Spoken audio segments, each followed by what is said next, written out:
cocktail fans. On today's show, we're going to show you a classic movie cocktail by one of your favorite spies.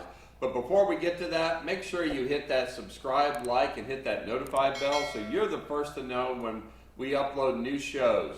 All right, today we're going to talk about the classic Bond, James Bond, Vesper Martini. In 1953, Ian Fleming created one of the best of all-time characters, the super spy James Bond.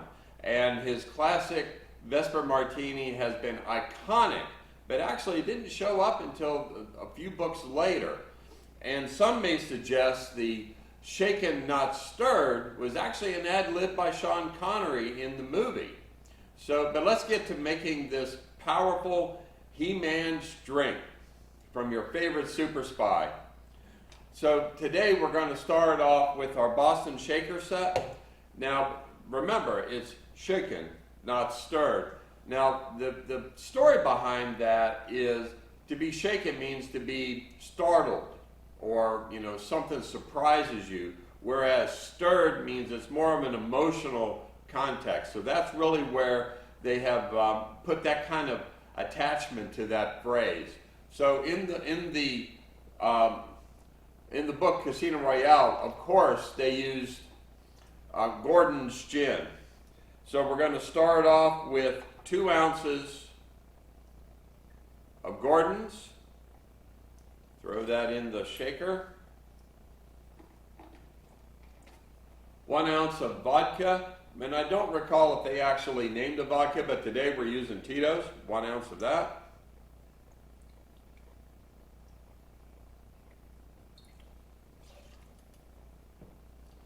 Now in the book, they refer to a Lillet Blanc, a French vermouth, but they don't make that anymore. There are some that are pretty close, but today we're going to use Gallo dry vermouth, and we're going to use 3/4 of an ounce and throw that in. So if you've been keeping score, it's almost 4 ounces of straight alcohol. So this is not for the common man, but James Bond certainly is no common man.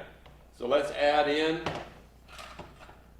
a little bit of ice into that because we want this to be cold going down.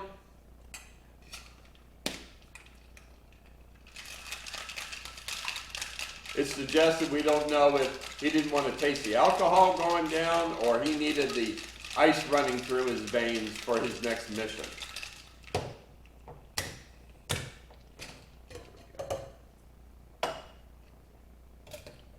All right, we're going to use, of course, a chilled martini glass for this and just strain that right in.